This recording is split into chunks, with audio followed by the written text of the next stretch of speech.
करने के साथ ही इस कार्यक्रम को आगे बढ़ाया है। और अगर इसमें हम देखें कि जो प्रॉपर मॉनिटरिंग, फोकस मॉनिटरिंग जो प्रदेश के अंदर हुई है, उसका परिणाम है कि जो पेंडेंसी थी, ये पेंडेंसी एक दिन की नहीं थी, एक वर्ष की नहीं थी, ये वर्षों वर्षों से पड़ी हुई थी। महिला संबंधी अपराध से जुड़े हुए मामलों में, बलात्कार के मामलों में, नाबालिगों के साथ जो उनके सेक्सुअल हैरेसमेंट से जुड़े हुए जो मामले थे, वर्षों से पेंडिंग थे। उस पेंडिंग्स को पूरा करने के साथ आज मुझे बताते हुए प्रसन्नता है कि उत्तर प्रदेश देश के उन टॉप 3 राज्यों में है जिन लोगों ने पेंडेंसी को पूरा करते हुए, और देश के अंदर जो पेंडेंसी रेट के आधार पर प्रदेश का देश में द्वितीय स्थान, और इन मामलों को, अपराधियों को सजा दिलाने के मामले में, मामलों के पूरी तरह निस्तारण के मामले में देश के अंदर तीसरे स्थान पर उत्तर प्रदेश है। महोदय, ई प्रोसिक्यूशन में उत्तर प्रदेश देश का सबसे बड़ा राज्य है, लेकिन ई प्रोसिक्यूशन प्रणाली को लागू करने वाला राज्य भी है, और इसमें देश के अंदर नंबर 1 स्थान पर यूपी का स्थान है। महिला और बाल अपराध संबंधी अभियोगों के निस्तारण में देश में प्रथम स्थान है। लगभग हमारे 98% से अधिक मामलों का निस्तारण करने में उत्तर प्रदेश आज देश का वह पहला स्थान रखता है। और मैंने जो पहले भी कहा, घरेलू हिंसा से पीड़ित महिला के लिए 181 की एक सर्विस है, और 1090 बाहर महिला संबंधी अपराध के लिए जब कोई घटना घटित होती है तो कोई महिला कॉल करती है तो उस पर तत्काल सेवा उन्हें उपलब्ध होती है। इन सबको इंटीग्रेट करने का काम भी 112 के साथ इंटीग्रेट करने, 181, 1090 और 112 को भी इंटीग्रेट करके अगर कहीं भी सूचना आ रही है, उस सूचना को संबंधित तक भेजने के साथ ही उसको तत्काल रिलीफ मिल सके, इसके लिए भी यहां पर कार्य किया गया है। यही नहीं, प्रदेश के अंदर एक महिला थाना हर जनपद में स्थापित करने के साथ साथ एक अतिरिक्त थाने की जिम्मेदारी भी महिला थानाध्यक्ष को उपलब्ध करवाया गया है।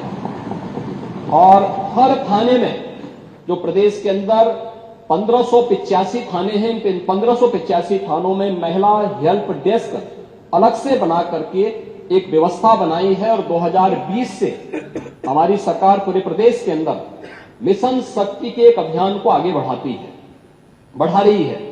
मिशन शक्ति के अंतर्गत पिछले 7 वर्ष में हम लोगों ने लगभग 1.5 लाख पुलिस कार्मिकों की भर्ती की है प्रदेश के पुलिस बल में। और मुझे बताते हुए प्रसन्नता है कि 17 के पहले जितनी भी भर्तियां हुई उन सभी को अगर हम जोड़ लें तो कुल 10,000 महिला पुलिस कार्मिक भर्ती हुई थी। लेकिन 17 से लेकर के 22-23 तक जो भर्तियां हुई, इन भर्तियों में प्रदेश में 20,000 से अधिक महिला पुलिस कांस्टेबल की भर्ती करने में हमें सफलता प्राप्त हुई। यानी आजादी के 70 वर्षों में जितनी भर्ती हुई थी महिला, उससे दुगनी भर्ती अकेले 5 वर्ष के अंदर हमने पुलिस महिलाओं को यहां पे भर्ती किया। पुलिस की भर्ती में उनकी 20% हॉरिजॉन्टल आरक्षण की व्यवस्था उन्हें प्राप्त हो सके, इसको अनिवार्य रूप से प्रदेश के अंदर लागू किया। लखनऊ, गोरखपुर और बदायूं में महिला पीएसी की बटालियन के गठन की कार्रवाई को भी आगे बढ़ाया।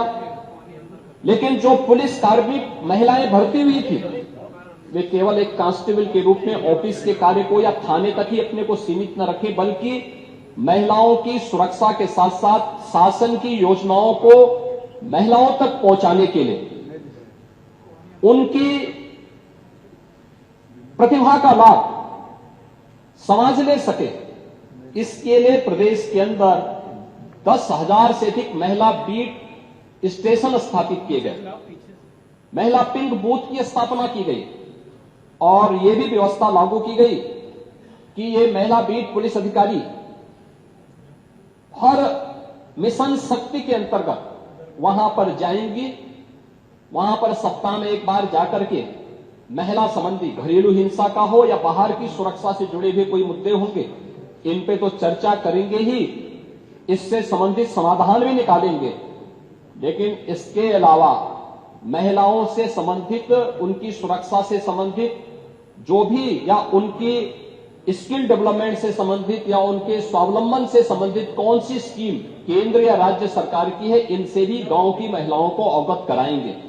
और ये मिशन शक्ति का एक कार्यक्रम प्रदेश के अंदर लगातार ये जारी है और इसके बहुत अच्छे परिणाम भी हम सबके सामने देखने को मिले हैं। ये सरकार महिला सुरक्षा के प्रति पूरी तरह गंभीर है और उस गंभीरता का परिणाम ही है कि प्रदेश के अंदर इस सरकार ने आने के बाद सबसे पहले सोहदों पर लगाम कसने के लिए जो कार्रवाई की एंटी रोमियो स्क्वाड का गठन, उसका एक उदाहरण है। और मुझे बताते हुए दुख है कि एंटी रोमियो स्क्वाड का जब हमने गठन किया था, सबसे पहले समाजवादी पार्टी ने इसका विरोध किया था, उसने विरोध किया था। और मुझे बोलने में भी कोई संकोच नहीं है कि महिला संबंधी अपराध से जुड़े हुए ज्यादातर मामलों में समाजवादी पार्टी से डायरेक्ट या इनडायरेक्ट जुड़े हुए लोग उसमें इन्वॉल्व पाए जाते हैं। और यही नहीं, महिला संबंधी अपराध में ये उस पीढ़ी का प्रतिनिधित्व करते हैं, ये उस पीढ़ी का प्रतिनिधित्व करते हैं जिसने कहा था कि लड़के हैं गलती कर देते हैं। ये महिला सुरक्षा की बात क्या करेंगे? ये महिला सुरक्षा के लिए तो समाजवादी स्वयं ही एक गंभीर खतरा है। और इसीलिए महिला सुरक्षा के बारे में प्रदेश सरकार पूरी तरह सचेत है, सक्रिय है। हर बेटी को भी, हर व्यापारी को भी सुरक्षा प्रदान करने के लिए पूरी तरह प्रतिबद्ध है। प्रश्न संख्या 2 माननीय मुख्यमंत्री जी, आपने बताया इतने को हमने दंडित कराया, तो क्या पूछा गया था कि कितने घटनाएं हुई?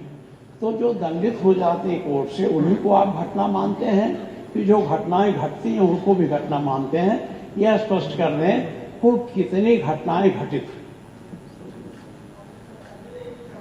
आपने नेता प्रतिपक्ष, मैं आपका सम्मान करता हूं और आप दो बार इस माननीय सदन के अध्यक्ष के रूप में अपनी सेवाएं दिए हैं और आपने पहला प्रश्न किया है आज यहां पर।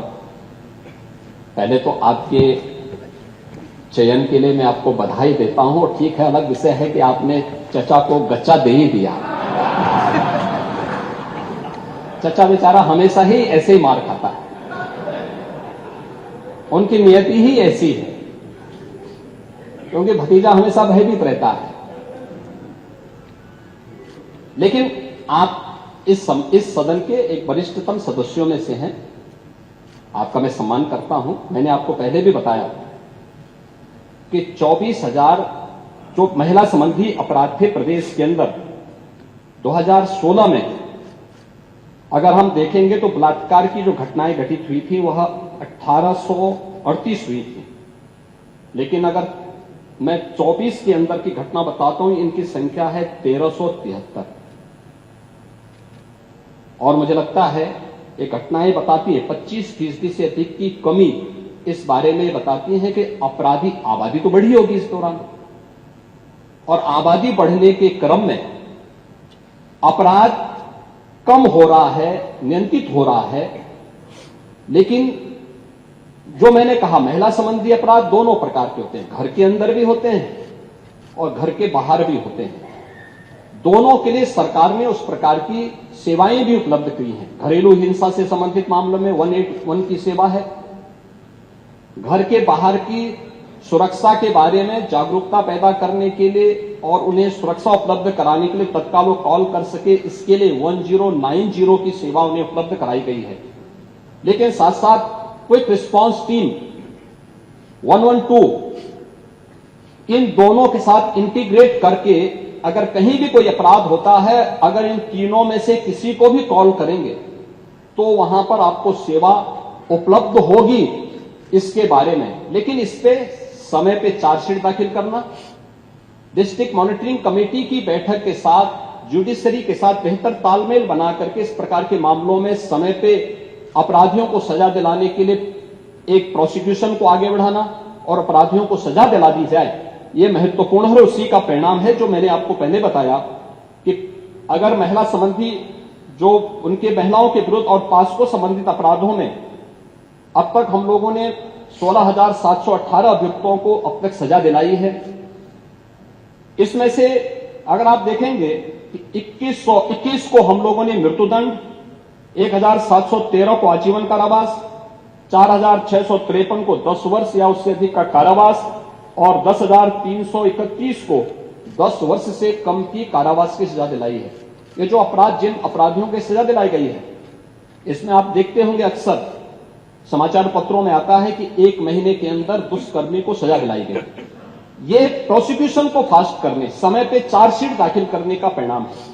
नहीं तो होता क्या है, जब हम लोग इसमें लापरवाही बरतते थे, सरकार संज्ञान नहीं लेती थी, विभाग संज्ञान नहीं लेता था, लोकल स्तर पर संज्ञान नहीं लिया जाता था, अपराध बढ़ते थे और फिर इनको हल्केपन से लेने का दुष्परिणाम क्या होता था कि हर ऐसा अपराधी स्वच्छंद होकर के अपराध भी करता था और फिर समाज उसके बारे में देखते हुए भी उसके खिलाफ कार्रवाई नहीं कर पाता था। लेकिन आज अपराधी के मन में भय है और उस भय का परिणाम आज हम सबके सामने देखने को मिल रहा है कि उत्तर प्रदेश का जो ई प्रोसिक्यूशन पोर्टल है वो देश के अंदर नंबर 1 पर है और उत्तर प्रदेश इस मामले में ऐसे अपराधियों को सजा दिलाने के लिए, महिला संबंधी अपराधियों को, जो भी ऐसे अपराधी हैं उनको सजा दिलाने में उत्तर प्रदेश देश के अग्रणी राज्यों में।